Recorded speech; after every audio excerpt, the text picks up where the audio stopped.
Hey guys, welcome back to the BS of Society. So let's continue our conversation about the issues of Genshin Impact. So last we left off with the weekly bosses, and I mentioned that Hunky Impact has stage limitations and Genshin doesn't. Genshin Impact you can farm all day, Hunky you literally cannot farm all day. Now with Genshin Impact that does exclude weekly bosses. Now, I think I know why the weekly bosses are set up the way they are, and that's because of the crown system. You figure the crowns, you only get one per update, right? Now, if you figure the weekly bosses, if you only get one weekly boss material per week for a given character, it would take you 4.5 months to get all the weekly boss materials for that character. So, if anybody knows how MiHoYo's updates work, basically it's a month and a half or so, about 45 days per update. Actually, about 42, I think would be, yeah, that'd be 6 weeks.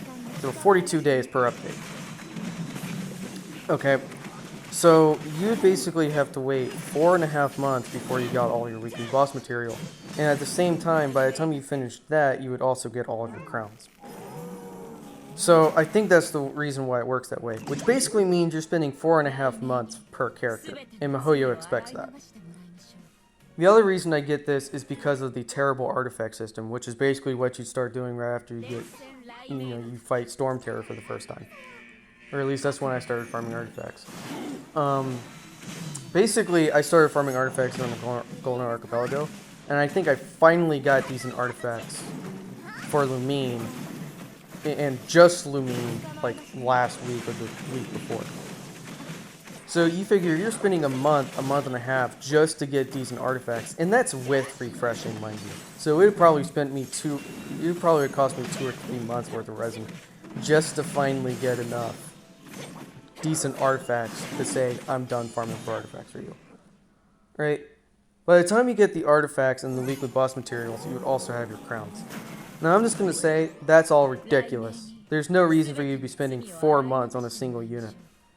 And I'm going to put this in line with Epic 7. I don't know if anybody here has played Epic 7 before, but there's this thing called a Molagora.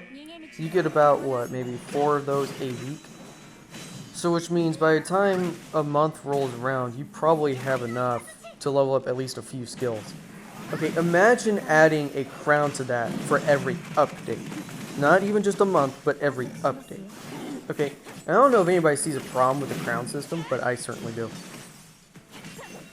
If the game were to stop updating, you would no longer be able to get crowns, because they only come out once an update. And that's if MiHoYo even decides to put them in an event.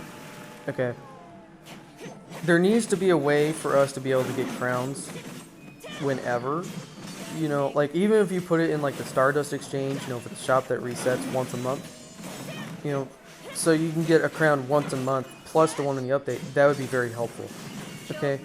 And keep in mind, Hunky Impact, you can pretty much farm a full character within 2 months or so, basically about 100 days. So about 2 or 3 months, actually. And that's if you're doing the bare minimum and get the bare minimum. Now, usually I get about, time and a half on Hunky Impact, so it usually takes about, 80, well, I can't really say exactly how many days. I do refresh every day. So,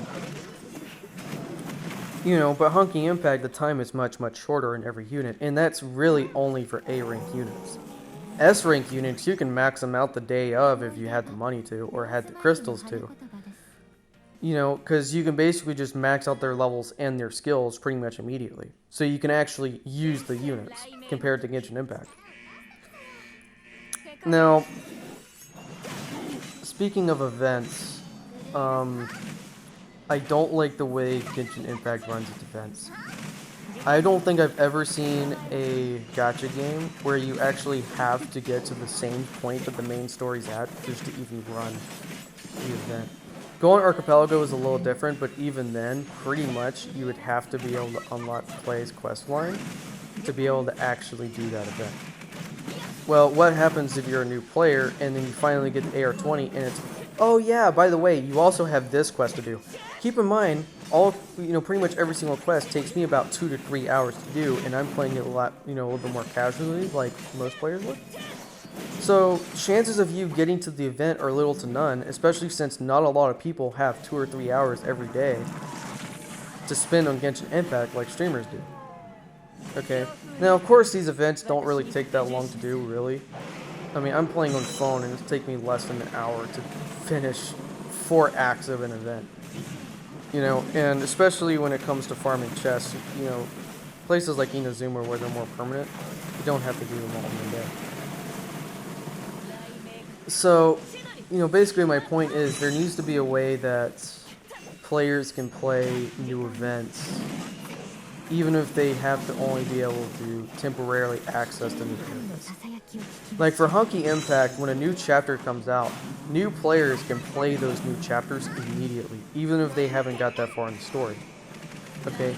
Why isn't that similar system in place for Genshin Impact, where you can play the new area and even the new story, but once the event is done, you can't get access to that area anymore, and you get teleported back to wherever you teleported to Inazuma from.